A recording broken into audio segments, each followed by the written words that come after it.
Pues bien, para finalizar esta jornada procederemos con el tema Defensa de los Alimentos, presentado por la doctora María Fernanda Morales y la ingeniera María Fernanda Rosales, quien moderará la ponencia. Previamente me permito contar una pequeña trayectoria de quienes nos acompañan el día de hoy. María Fernanda Morales Romo es tecnóloga en alimentos por la Escuela Superior Politécnica del Litoral. Cuenta con una maestría en ciencias en bioquímica por la Oregon State University.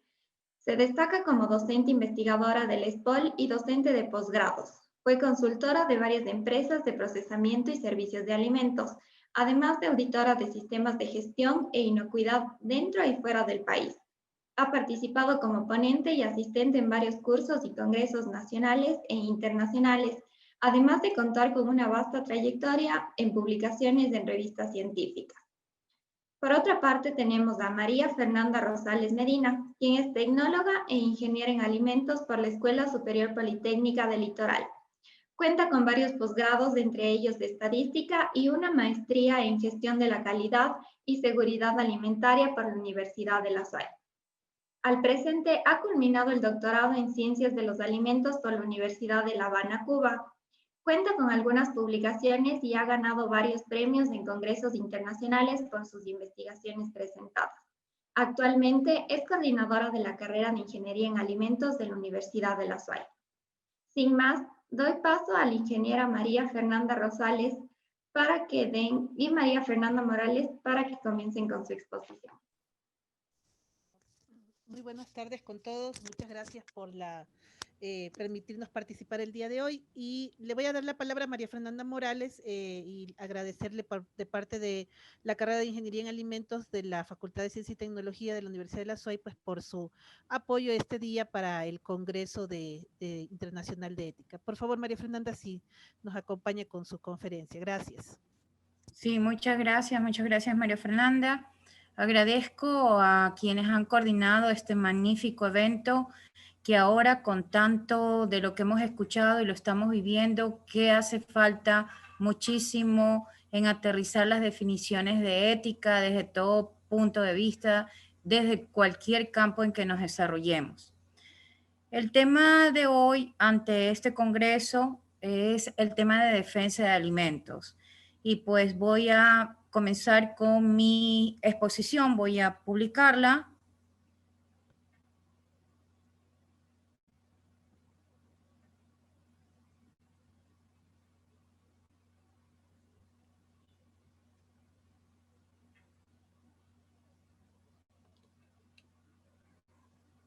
Bueno, comencemos. Yo voy a comenzar con pequeñas introducciones de definiciones y otras definiciones que en la búsqueda de la información, sobre todo de la definición de ética y sus aplicaciones, la he encontrado mucho en las universidades de México y he cogido en ciertos seminarios y congresos algunas definiciones de ellas, para poder ingresar entonces a la aplicación de las definiciones de ética y sus principios en relación a alimentos.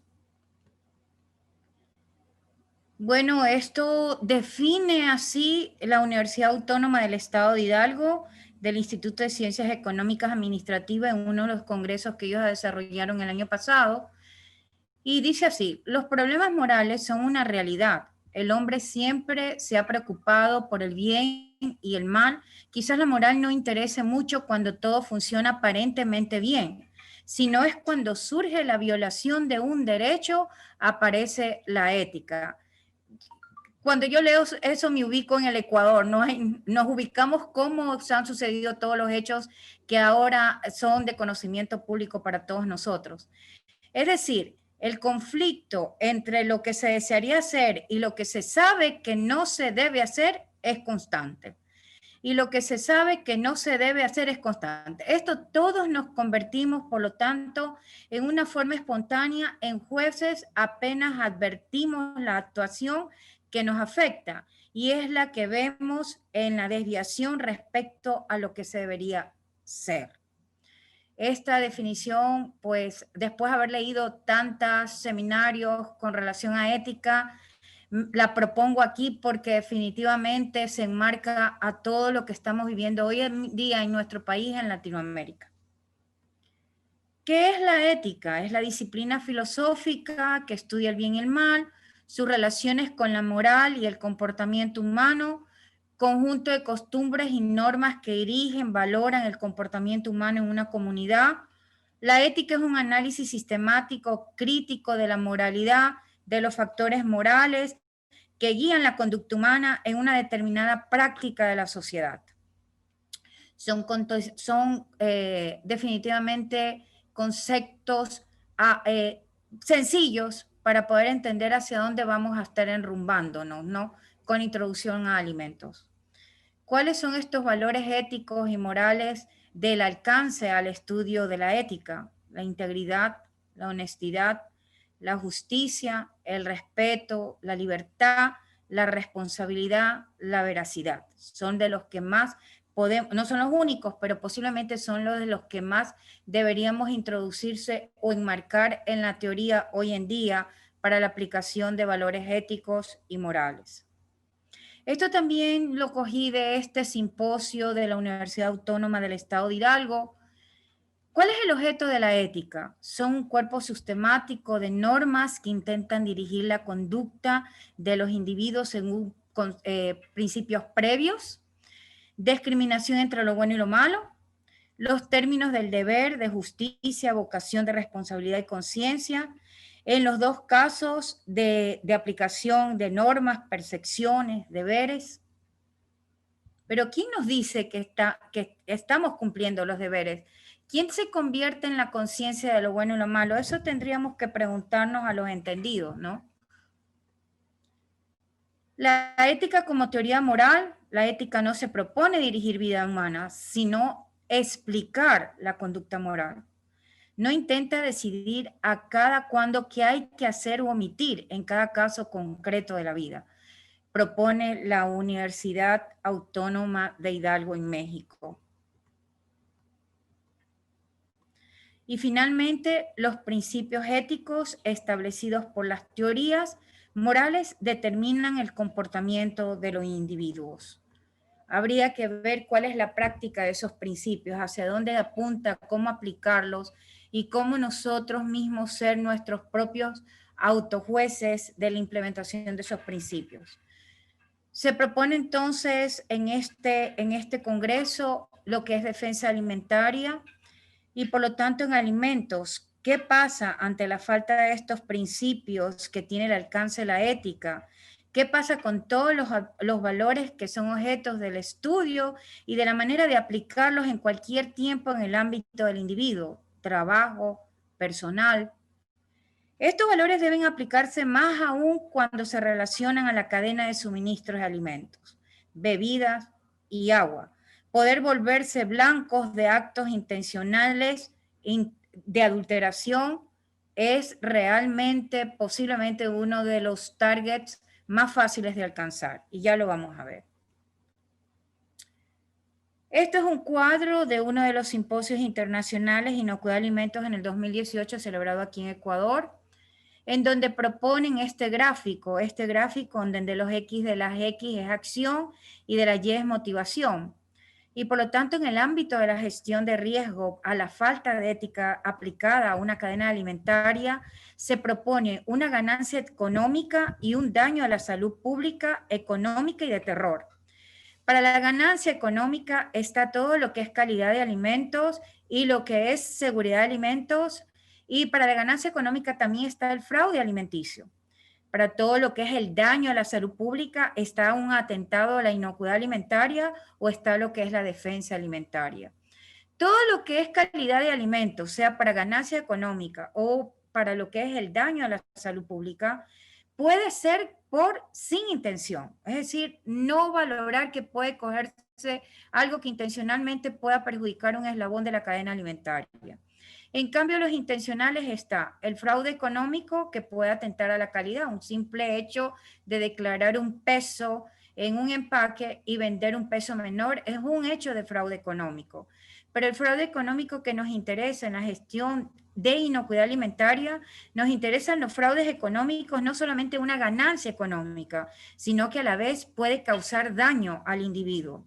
Y por lo tanto, está también dentro la defensa alimentaria. Y la defensa alimentaria, ahora otra vez hablamos de una intención, de una mala intención de colocar algún atentado, algún peligro, a una adulteración de una forma intencional, que en este caso, que desde el punto de vista de la percepción de inocuidad alimentaria y de su salud al consumidor, intenta hacer daño al consumidor.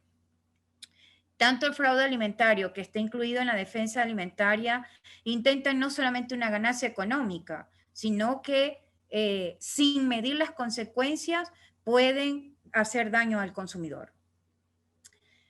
Este es uno de los cuadros que está en muchas de las normas de exportación y normas de marcas propias propuestas por los Estados Unidos y otros países de primer mundo, como los europeos. Intenta dividir la motivación económica en el fraude alimentario a través de una contaminación intencional y la motivación ideológica, causar daño a través de un peligro, de un riesgo, de una adulteración también intencional en el food defense, en la defensa alimentaria. Uno quiere motivación para sacar una utilidad económica. El otro no mide con utilidades económicas, tiene otras causas. Por ejemplo, el de perjudicar la marca, el de hacer daño a la empresa, por muchos motivos como lo vamos a ver aquí. Y la división de hacia abajo, del sur del gráfico, la calidad de alimentos y la inocuidad alimentaria generalmente no es intencional, es accidental. La inocuidad alimentaria, Ecuador sí propone normativas que son vigiladas a través de la Agencia de Regulación y Control Sanitario. En el Ecuador no tenemos todavía normas con respecto a normativas obligatorias o a regulaciones o a reglas obligatorias para implementar medidas, ¿sí? Contingencias para prevenir adulteraciones intencionales, pero sí hay antecedentes para hacerlo. Esta charla, por lo tanto, propone defensa de alimentos y fraude alimentario, muchos antecedentes de adulteración de alimentos.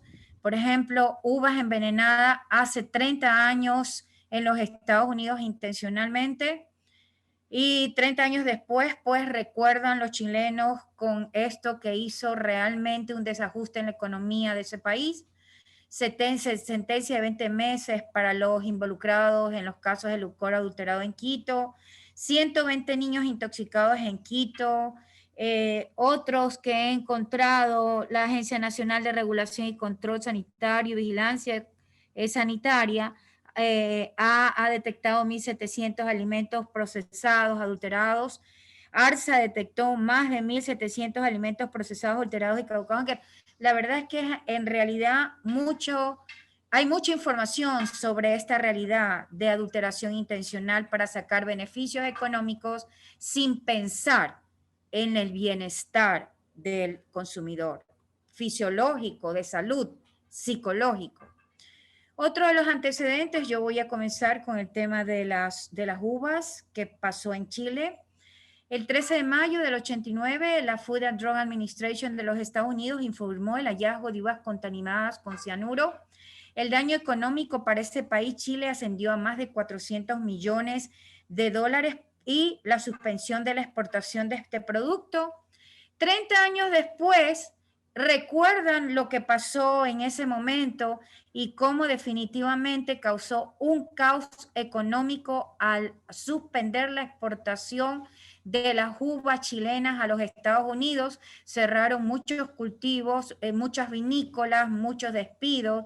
Hubieron huelgas en ese entonces, en el 87, en el 89, que pedían ante la embajada y consulado de los Estados Unidos allá en la capital y en otra ciudad de Chile, la apertura de los negocios y por lo tanto la exportación a ese país. Otra de las cosas que pasó en los Estados Unidos en el año 84, realmente en los Estados Unidos ha pasado muchas cosas, como a nivel mundial, sino que ellos ya tienen normas obligatorias. Si yo quiero exportar a los Estados Unidos, pues está bien claro qué debo implementar si quiero exportar a ese país. Y una de esas es la defensa de alimentos, las normativas para defensa de alimentos. Algo que sucedió también fue en Oregón. Se implicó una septa que intencionalmente contaminó alimentos como restaurante los contaminó con salmonela. ¿Por qué? Porque se iba a hacer votación en una elección local de autoridad en ese condado, de ese estado. Y una secta contaminó intencionalmente la comida con salmonela para poder influir con los resultados electorales. Otra cosa que también es historia para los Estados Unidos, posiblemente hay muchas cosas que poner, pero las contaminaciones no solamente son biológicas, también pueden ser de este tema, de un peligro físico. Delta Alliance en el 2012 comenzó una investigación con la FDA al investigar que en alrededor de 6 u 8 sándwiches colocaron agujas intencionalmente de metal a la ruta de Ámsterdam hacia los Estados Unidos. Llegamos a nuestro país, posiblemente esto es lo que más recordamos, más que lo que nos atrae, más recordamos. La adulteración de licor con metanol en el Ecuador. La prensa tiene cifras de la epidemiología. En Ecuador, 244 afectados, 50 muertos, 12 ciegos. El Ministerio de Salud Pública confirmó 50 muertos por ingerir, alrededor de 14 provincias involucradas, etcétera, etcétera, ¿no? Esto también para mí es uno de los que más me ha impactado a partir de ese año, he seguido la trayectoria de este tema, que hubieron en el 2006 220 niños intoxicados en Quito, al norte de Calderón, afuera de una escuela en donde se contaminaron intencionalmente, y este sí es una adulteración de la genuinidad del producto, porque se utilizó para contaminar los caramelos de Tic Tac en un envase de Tic Tac. Y decían en ese entonces la prensa que aún se desconocían las causas de esta intoxicación masiva, pero se presume que los pequeños ingerieron caramelos caducados al momento de ingresar al establecimiento. La verdad, cogieron los envases de Tic Tac y adulteraron intencionalmente los caramelos. En ese momento dijeron que era caducidad, pero no fue así. Según el testimonio de madres de familia y niños, 2 señoras vendieron este producto en los exteriores de esta escuela.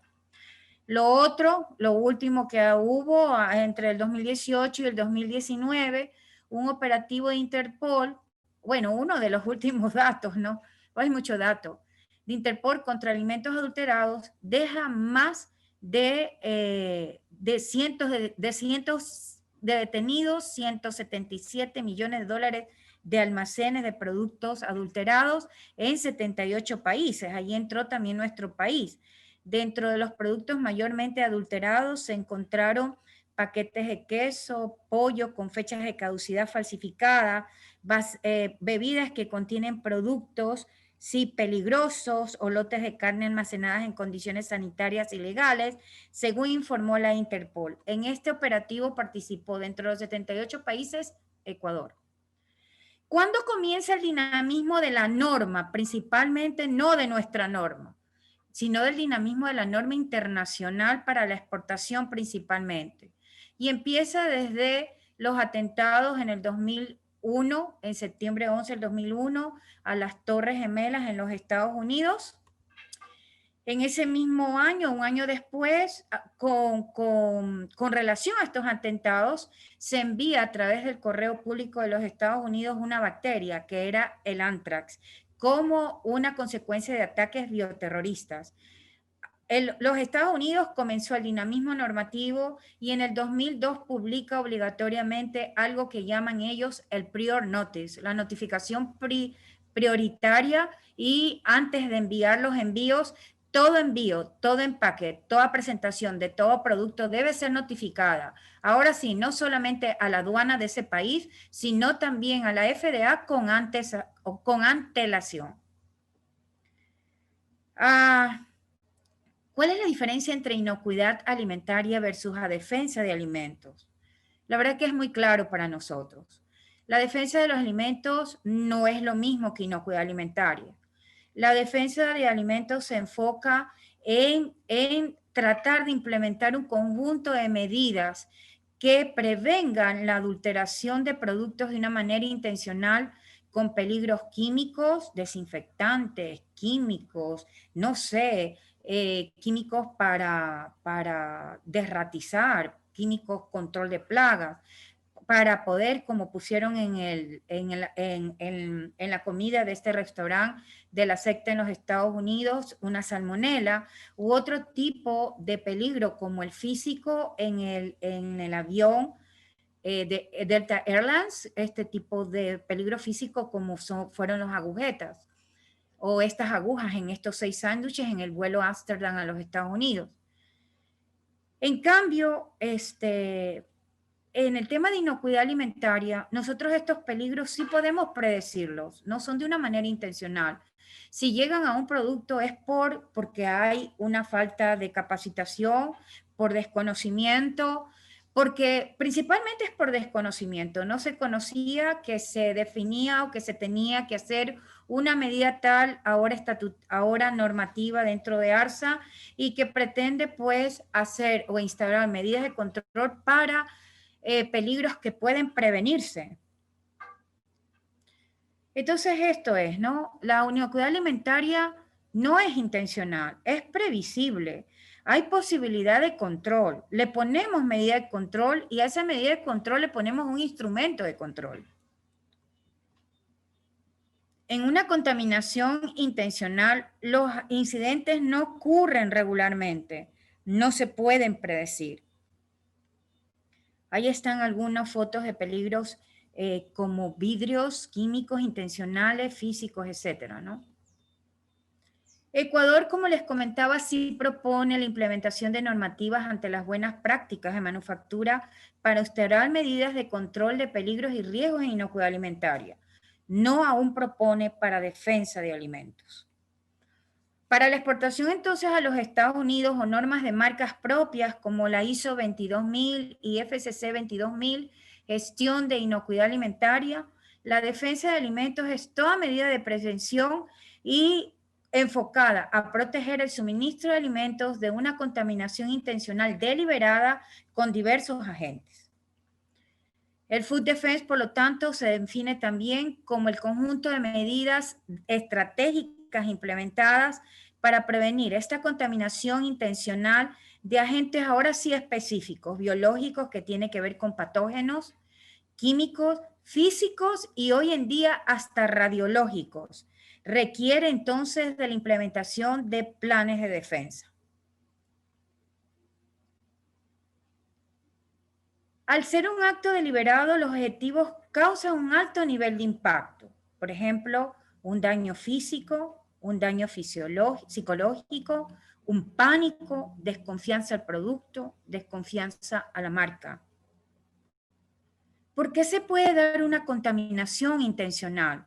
Se puede dar por resentimientos laborales, como explica la normativa internacional, ajustes de cuenta, competencia desleal, razones políticas y religiosas, presiones del entorno. ¿Quiénes podrían adulterar alimentos? Terroristas, criminales, manifestantes, subversivos, empleados resentivos, empleados con trastornos psicológicos, y así también lo explica la normativa internacional. Yo he subrayado empleados con trastornos psicológicos porque hoy en día con el problema de la pandemia recibimos mucho impacto de noticias negativas, ¿sí? Muchos de los impactos está asociado a que el virus es mortal, que está en todas partes, que el virus se destruye con químicos y el sobreuso de químicos puede ser un tema de adición intencional a cualquier eslabón de la cadena alimentaria por protegerse de algo que se cree nocivo a la salud, no que se cree que es nocivo a la salud, pero que intencionalmente se lo va a usar a concentraciones no controladas. Yo he puesto esto con problemas de la pandemia porque posiblemente ese impacto a la psicología o a la psiquis de la persona podría impactar ante tanta noticia negativa y posiblemente son especulaciones con respecto a este tema. La cadena alimentaria es más vulnerable, ¿por qué?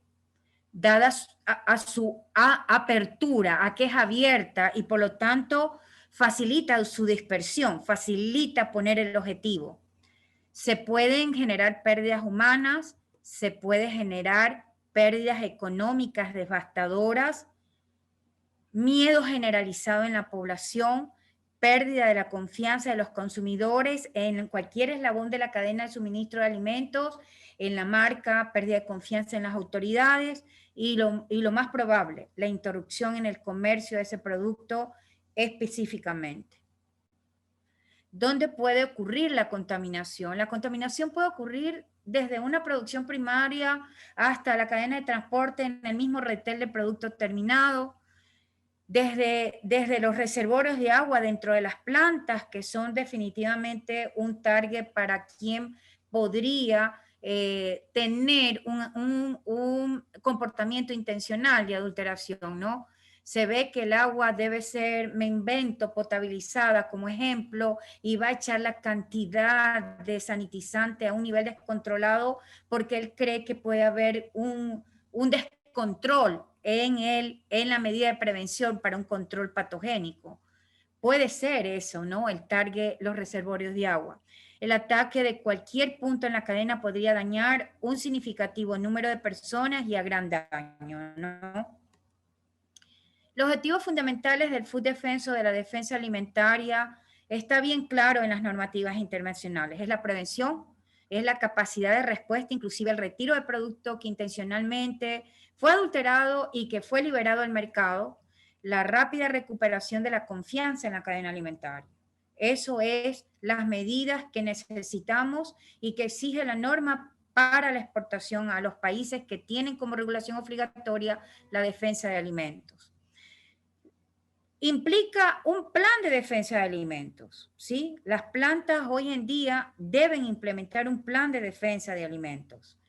El plan de defensa de alimentos es un conjunto de políticas y procedimientos que deben de prevenir, que deben de mantener, que deben de proteger, que deben responder inmediatamente y recuperar de la contaminación intencional o deliberada de los productos alimenticios que pudiesen ya estar en el mercado. ¿Cuáles son los componentes de este plan o de la evaluación de peligros y defensas que terminan en un plan de defensas? Primero, identificar el peligro intencional que para la definición en la norma se denomina amenaza. Segundo, esa amenaza identificada hay que determinar su vulnerabilidad, es decir, la facilidad de llevar a cabo el ataque una vez que accede al producto. Su evaluación desde el punto de vista del impacto, cuánto producto se ha adulterado, cuánto producto se ha liberado al mercado. Y el otro componente que tenemos que hacer el análisis en este plan de defensa es la facilidad del acceso de la amenaza al producto cuando es expuesto este producto en una etapa determinada. Por lo tanto, hay que analizar la facilidad del acceso de esta amenaza y su vulnerabilidad en un determinado punto en la cadena de suministro alimentario. Un plan de defensa de alimentos debe incluir, es decir, amenazas, vulnerabilidad y accesibilidad a la seguridad en los exteriores de las organizaciones, seguridad general en el interior de la planta, incluyendo los laboratorios, seguridad de almacenes, incluyendo almacenes de químicos, porque los químicos son pues posiblemente uno de los peligros que intencionalmente pueden ser agregados a cualquier eslabón, seguridad en las áreas de recepción y embarques, seguridad en el agua, en los reservorios de agua y en la manufactura de hielo, seguridad en el manejo del correo y seguridad del acceso al personal a ciertas áreas. En relación a eso se han implementado algunas cosas, entre esos el control de accesos al personal a través de dispositivos electrónicos o también de registros manuales que conllevan al seguimiento psicológico del personal a través de departamentos psicológicos y a través del seguimiento e identificación de personal clave a áreas claves. Y por supuesto la identificación de visitas y de acompañamiento de las visitas a las diferentes áreas de la planta. Otro es la instalación de dispositivos como cámaras. Si ustedes ven aquí, yo les voy a hablar más tardecito de estas verjas con alturas suficientes para poder cubrir la planta y no tener acceso desde afuera a un estudio del movimiento de entrada y personal a producto, de entrada y salida de personal. También hay guardanías a las entradas de las organizaciones. El plan de defensa de alimentos también incluye los controles de recepción. Este es el muro tan alto que intencionalmente se lo edifica, se lo construye para poner un muro a la visualidad de las actividades de una planta específicamente. Controlen el producto, el personal generalmente es clave, se pone acceso restringido, sobre todo donde se envasan productos, que es el último eslabón de la cadena, para poder liberar productos al mercado finalmente, ¿no? En el caso del fraude alimentario, que está incluido en la defensa alimentaria, pero tiene otras motivaciones. El fraude alimentario es una motivación económica, pero esa motivación económica para alimentos, que el fraude alimentario, como les decía, puede ser un fraude que no tiene un problema a la salud, como el fraude económico de vender un peso de 1 kilo y mandar 800 gramos. Pero el fraude alimentario puede ser parte de la defensa alimentaria porque su motivación económica de ganar dinero o cualquier otro beneficio no es solamente que vendes algo y no haga daño, sino que posiblemente puedas hacer daño al consumidor. Es un término general que abarca la sustitución, la adición, la manipulación indebida o distorsión intencional planificada de alimentos, ingredientes, empaques para alimentos, etiquetas con mala información intencional de productos, declaraciones falsas o engañosas hechas sobre el producto para obtener un beneficio económico. Eso es, en definitiva, el fraude alimentario. El dinamismo del fraude alimentario definitivamente comenzó en el 2008. Yo no sé si escucharon sobre lo que pasó con estos caramelos provenientes de China que tienen un conejito en la envoltura externa, aunque su envoltura interna inmediata al producto es comestible, es a base de arroz. Pero intencionalmente los fabricantes en China de este caramelo pusieron un producto que se llama melamina para reemplazar la leche en polvo que lleva en la formulación el caramelo. Y la melamina es un ingrediente para hacer plástico. ¿Cómo no se dieron cuenta las autoridades chinas? Bueno, no sé si las autoridades nuestras, si estaban preparadas para eso, pero ¿qué pasa? Que ambas moléculas, a pesar de que leche tiene moléculas proteicas nitrogenadas, la melamina es un inorgánico con molécula proteica, con molécula también nitrogenada.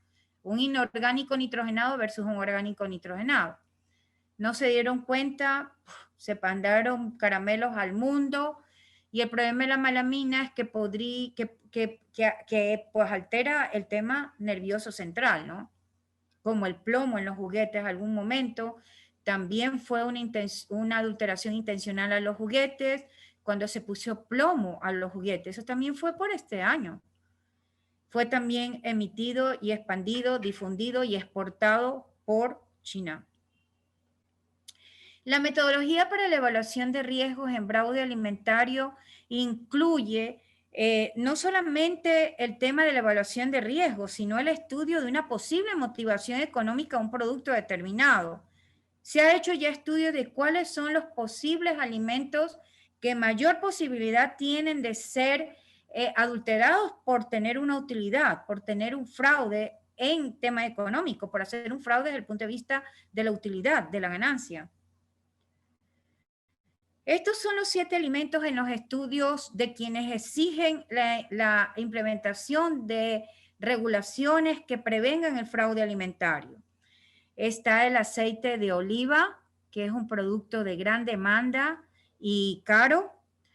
Los fraudes más frecuentes incluyen las mezclas de aceite de oliva con otros tipos de aceites más baratos, como aceite de maní, aceite de soya, aceite de palma. La leche adulterada, el fraude afecta más frecuentemente a la leche en polvo con la adición de melamina, que es uno de los antecedentes de probabilidad de estudio y que impulsó el dinamismo en las normativas del fraude alimentario. La miel, presencia de harina o almidón, presencia de azúcar común, inclusive pueden colocar un azúcar que puede tener un problema toxicológico que se llama hidroximetil furfural, que es procancerígeno, el azafrán, que es una especie muy cara y que pretenden adulterarla con almidón y otros tipos de harinas, los zumos de jugos entre naranjas, manzanas, también son altamente probables de que sean adulterados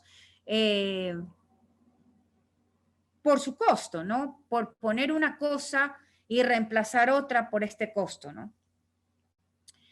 Y finalmente, en el tema de fraude alimentario, las plantas hoy en día en alimentos deben hacer las matrices o planes, tanto de defensa alimentaria como de fraude alimentario, evaluando ese riesgo ante su probabilidad, gravedad, accesibilidad, vulnerabilidad que tienen aquellas personas que han planificado de una manera u otra adulterar el producto en alguna de los eslabones de la cadena alimentaria. La evaluación se escoge por escala. La escala en su producto nos da un nivel tal que nos permitiría establecer una medida de prevención, una justificación y la medida a implementar para poder prevenir esos fraudes. Es decir, el plan debe ser muy objetivo para poder definir que puede haber una vulnerabilidad, accesibilidad, un riesgo a un peligro identificado que permita que el agresor llegue al producto, sea para perjudicar a la marca, al producto, al mercado, desprestigiar a la autoridad, etcétera, o sea porque tienen una motivación económica. Como conclusiones, estos valores definitivamente en la ética deben aplicarse más cuando se relaciona a una cadena de suministro de alimentos, bebida y agua, porque pueden volverse blancos en actos intencionales de adulteración. Y para ejemplo, he dado unos pocos ejemplos, posiblemente los 40 minutos que tengo de charla es de darles antecedentes ante la vulnerabilidad de la cadena de suministro en alimentos. La cadena alimentaria es uno de los targets más vulnerables por su facilidad de difundirse a cualquier peligro, necesidad de hacer normativas nacionales que sean obligatorias para proteger cualquier eslabón de esta cadena de producción de alimentos en relación a las adulteraciones intencionales, porque como les comenté, Ecuador sí propone normativas para inocuidad alimentaria, coordinadas por el ARSA, y también porque pertenecemos al Comité de Higiene de Alimentos ante el Codex Alimentarius, que pertenece a la FAO. Así que tenemos mucho más reglas obligatorias para prevenir peligros previsibles, peligros controlables, pero no tenemos normativas para este tipo de peligros de colocación intencional, de adulteración intencional. Nuestro país no cuenta con regulación, normativa, legislación con respecto a esto. Muchas gracias, María Fernanda Morales. Bueno, muchas gracias, María Fernanda, por la intervención. Yo creo que fue muy concreto lo que se conversó en este tema. Nos tuvimos que apretar un poquito más que la vez pasada. La vez pasada hicimos un poquito más extensa lo que se comentó acerca de este tema, pero estamos enfocados dentro de lo mismo, ¿no? Del tiempo, correcto. Sí, el tiempo es un poquito el tema aquí. Pero bueno, un poco como para cerrar el tema y poder continuar con las preguntas, el tema del manejo de la ética desde el punto de vista de nosotros como ingenieros en alimentos es precisamente el proteger el alimento contra la probable contaminación por parte de otras personas que lo pueden llevar y que puede llegar a ser intencional o no intencional, como les decía María Fernanda. Ahora, el tema de y precisamente eso me recuerda que justo lo conversábamos la vez pasada, en una de las fábricas en donde trabajamos juntas, María Fernanda Morales y yo, nos sucedió precisamente un tema de estos, de un ataque que tuvimos en la planta, un frijol que se procesaba en esta planta, bajó el precio del saco del frijol. Entonces este frijol que lo comprábamos a un menor precio porque había una sobreproducción, ya un día que estábamos durante el proceso nos llegaron unos sacos y a lo que estábamos adentro de la fábrica ya procesando, se detuvieron las líneas de producción. ¿Y qué era lo que pasaba? Que habían colocado vidrio picado dentro de los sacos. Entonces nosotros no lo vimos en el momento en que los sacos fueron colocados en las zarandas para poder limpiar el grano. Entonces, ese fue un ataque que nosotros tuvimos en esa fábrica. Ya tuvimos que detener toda la producción, sacar todo lo que teníamos en las líneas y hacer una limpieza exhaustiva. Porque imagínense donde se ocurría que vaya trozos de este vidrio picado. Habían cogido las botellas de las colas en las bases. Las botellas de cola tienen las bases más gruesas. Habían picado ese vidrio y lo habían colocado en los sacos de los granos. Entonces, imagínense el problema que para nosotros resultó parar toda la producción. Eso costó dinero, costó tiempo y sobre todo la pérdida el problema que nos iba a venir luego, ¿no? Porque íbamos a tener un terrible problema con quienes nos compraban el producto, porque este era un producto de exportación. Entonces, esos atentados ocurren definitivamente la falta de ética de estas personas debido a que los costos del costo de su producto bajó. Entonces atacaron a la empresa culpándola del problema que estaba viendo. Pero definitivamente era un problema de sobreproducción del grano que se estaba procesando en esta fábrica. Entonces, ese es un tema que hay que tenerlo en cuenta en el momento que también negociamos nuestros productos con los proveedores. ¿Ya? Yo espero que estas cosas no sigan sucediendo, ojalá, pero sí es un problema terrible en el momento que no llegamos a acuerdos, que los acuerdos sean bien claros en el momento que trabajamos con nuestros proveedores. Por eso también es que las fábricas deben de protegerse utilizando o teniendo un buen sistema de control antes de que estos productos, de que estas materias primas lleguen a nuestras plantas. Entonces, eso hace posible que no tengamos estas dificultades en el momento de los procesos y pues que lleguemos a tener problemas con nuestros consumidores. En general, ese es un tema que tiene mucho hilo, este tema de la defensa de alimentos. Empezó, como decía María Fernanda, en los Estados Unidos con todo este problema de las Torres Gemelas, el problema del anthrax en los sobres que les llegaron a estas personas, y pues ha habido una serie de contaminaciones en alimentos que ha provocado incluso enfermedad y muerte en algunas personas. Entonces, por medio de los alimentos es por donde mejor nos pueden atacar en algún momento y puede llegar a ser un problema incluso, bueno, Dios no quiera de que se convierta en un problema más grande entre países o entre comunidades, no lo sé, que puedan provocar este tipo de situaciones y que pues lleven a consideraciones, a consecuencias más graves. También hay que resaltar que es necesario que las agencias nacionales del país tomen en cuenta estas consideraciones porque no estamos libres. El hecho de que Estados Unidos u otros países tengan algunos conflictos no quiere decir que nosotros como país no lleguemos a tener estos conflictos. Miren lo que les acabo de contar de lo que sucedió en esta fábrica de alimentos en donde trabajábamos y que nos atacaron con este vidrio picado en los frijoles. Entonces, hay que tener en cuenta esta situación. Ojalá la agencia regulatoria tome medidas también en el asunto para poder llevar a cabo un mejor control, no solamente que el control sea porque estamos exportando un producto y que por eso lo necesitamos, sino que sea algo propio del país también. Bueno, yo voy a cortar allí mi intervención. No sé si hay alguna pregunta, déjenme revisar, por favor. Tenemos, hay una persona, Regina Zambrano nos pregunta, esta la voy a hacer a María Fernanda, que creo que tiene bastante experiencia en este tema. ¿Qué opinión le merece la presencia de los transgénicos como alimentos que se los prohíbe?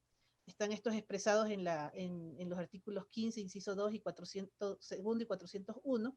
Sin embargo, se hace una excepción cuando un transgénico sea de interés nacional. Gracias. Bueno, primero quiero un poco quizás adicionar algo a lo que dijo María Fernanda. El tema de los fraudes alimentarios y el tema de defensa de alimentos, nosotros no estamos lejos de todo esto, es tremendo. La cadena de producción de leche, yo les voy a comentar cómo es la cadena de producción de leche. La leche puede llegar muy alta en contaminación microbiológica y la leche se acidifica. Y para poder elevar el pH, los productores primarios le colocan pastillas de hidróxido de sodio, esos que utilizan para el lavado de los inodoros. O sea, nosotros no estamos lejos, es de día a día. Nosotros vemos sabotajes en los equipos. Nosotros vemos el maltrato en equipo intencional para hacer productos que no se horneen bien, que no se cocinen bien, tanto. O sea, el tema de la cadena de alimentos y el fraude y defensa y todo de alimentos aquí en Ecuador, estamos en el día a día con eso. Es por eso que hoy en día exigimos o queremos que la parte legal ya intervenga. No solamente porque nos protege como consumidores, sino que aumenta el valor agregado de productos confiables para el Ecuador y el mundo. Así que yo puedo hablar de ejemplos de cadenas en Ecuador en donde definitivamente hay alteraciones intencionales que quieren hacer o mejorar organolépticamente el producto, pero tremendamente lo hacen tóxico. Bueno, vuelvo a la pregunta. A ver, primeramente, miren, el tema de regulación en el Ecuador es de doble sentido. Yo sé cuáles son los artículos y qué incluye en la descripción de cada artículo. Está la provisión de alimentos transgénicos para ser comercializado en el territorio nacional. Y quiero decirles que todo el maíz en la provincia de Los Ríos es transgénico. Todo el maíz. No me acuerdo cuál es la cepa, como decimos los microbiólogos, pero se ha desarrollado una prueba solo para medir si el producto que se vende no es el producto que sea el transgénico. Es decir, se quiere el producto transgénico. Es decir, hay doble sentido en nuestra regulación. Lo otro, desde el punto de vista de que si no o si hace daño un producto transgénico, he leído muchos papers al respecto, muchísimos papers al respecto. Lo primero, el alimento no es el transgénico, la planta es la transgénica, la modificada genéticamente. Lo segundo, los únicos papers que he encontrado es en Argentina, en maní transgénico, en donde involucran que cuando se ha movido, se ha manipulado el gen, el resultado de esa manipulación han sido alergias. Nunca he visto un tema de que un transgénico ha sido involucrado con un dato epidemiológico de enfermedades terminales como cáncer, ¿correcto? Y por lo tanto, hay mucha especulación con respecto a eso, mucha especulación. Yo creo en dos cosas, señores, mientras las cosas sean manejadas éticamente. En los alimentos irradiados, porque no está prohibido la irradiación está prohibida si se usa la irradiación que no corresponde y la que corresponde en la cantidad que no debe ser. Hay más muertes por salmonelosis que por radiación. Y lo segundo, creo en los transgénicos. Si hubiera una planta como trigo y que ha sido manipulada genéticamente, aumentándole su contenido proteico, entonces resolviéramos el hambre mundial.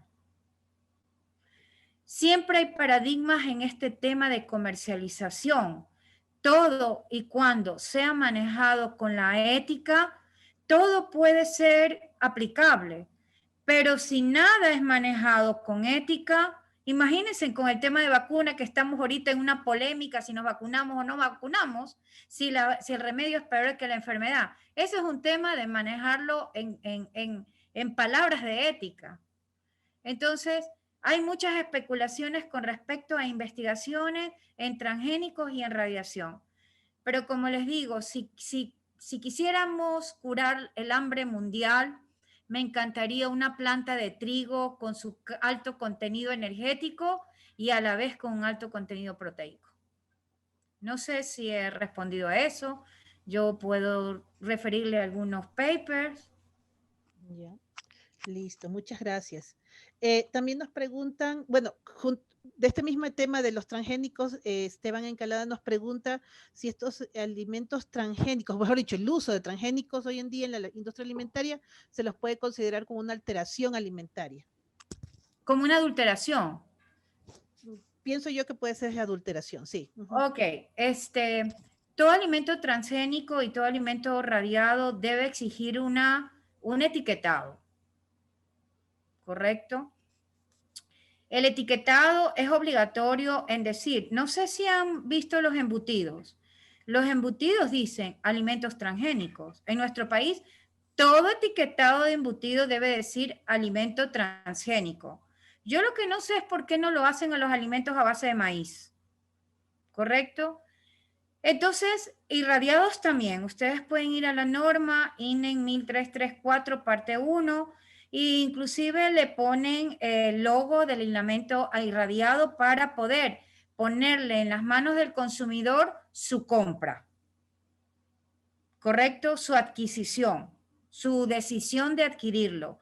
No es tanto de que si nos va a hacer daño o no. Es más vale una notificación falsa, engañosa, de no declararlo, ¿correcto? Porque si yo estoy con un paradigma de que el alimento transgénico me va a hacer cáncer y no lo quiero comprar, entonces yo tengo en mi etiquetado la información suficiente para decidir si lo compro o no. Es más vale publicidad engañosa, etiquetado, información engañosa, pero no de inocuidad alimentaria y no de defensa alimentaria. Ok, gracias. Y otra consulta más, bueno, estas dos preguntas tienen casi el mismo tema. Con todos estos antecedentes, algunos de conocimiento público y otros silenciados por los intereses económicos, posicionan y a criterio personal a la industria alimenticia como una de las más corruptas en cuanto a la producción de bienes de consumo. Nos pregunta Javier Ábalos. ¿Qué significa la más corrupta? La más corrupta está en la asamblea, creo yo. Sí. ¿Pero qué significa? No entendí. No sé si Javier está por ahí, nos puede poner algo. Toda planta que produce y exporta, el verdugo está afuera. El verdugo tiene toda la tecnología para identificar, incluyendo peligros radiológicos. El exportador sabe a qué se atiene. A que no le regresen un contenedor de $250,000 porque se lo van a quemar, como está sucediendo con el camarón en China. Pero ahí hay una injusticia total en relación al COVID. O sea, nadie se va a exponer a perder o a quemar un contenedor con semejante cantidad de valor agregado en términos económicos.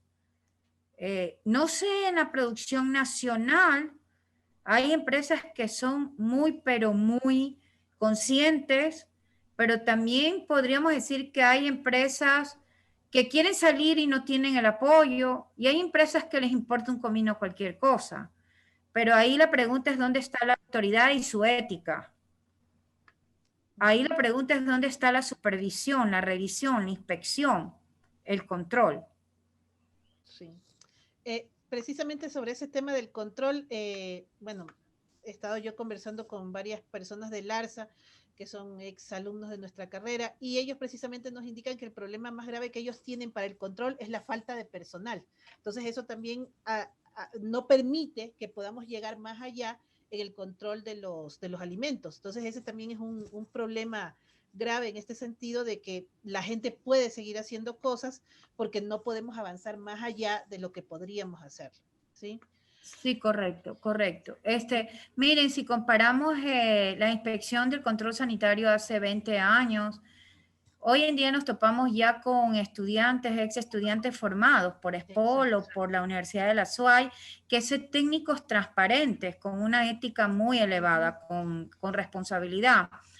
pero a veces los veo como atados de las manos, como querer hacer mucho y no poder hacerlo, ¿no? Exactamente, sí. A veces no tienen los instrumentos, ellos inspeccionan de todo, desde boticas, inspeccionan hoteles, y ellos se ven como que muy dispersados, pero desde el punto de vista de los 20 o 25 años después, tenemos más técnicos competentes en plantas de alimentos.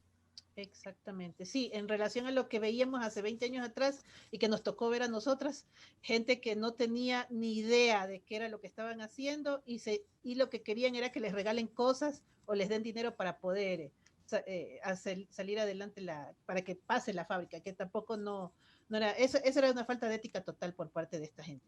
Entonces, hoy en día los ingenieros en alimentos, los técnicos en alimentos que tenemos de nuestras universidades, ellos están haciendo un muy buen trabajo, pero el problema es el no tener cómo ir más allá. Y eso me consta porque lo he visto, porque he conversado con ellos y están necesitando mucha ayuda en ese sentido. Es más, la universidad, en este caso la de la SUAY, sabe realizar apoyo a los personeros del ARSA, del INEN, en este sentido.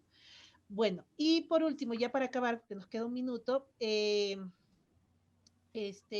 bueno, esta es una pregunta un poco más acerca de los transgénicos, pero nos dice, Bayer ha sido multada por millones de dólares en Estados Unidos por utilizar los transgénicos en base al uso del glifosato, por favor, dice Regina Zambrano. No sé si usted nos puede ayudar con esa pregunta. De los linfosatos.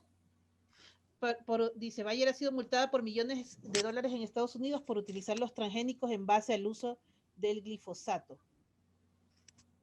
O sea, quiere prevenir, ha manipulado ¿qué ha manipulado? La planta para ser resistente a alguna plaga. No entiendo la pregunta. No, yo no lo entiendo muy bien tampoco. Porque los glifosatos son una cosa y los transgénicos son otra. Los glifosatos, por eso, ¿quiere hacerla resistente al glifosato? Probablemente, tal vez. No, yo no tampoco. Sí, no lo entiendo. Ya. Bueno, y creo que ahí estamos, no sé, Zuli, estamos ya con el tiempo ahí. Sí, perfecto.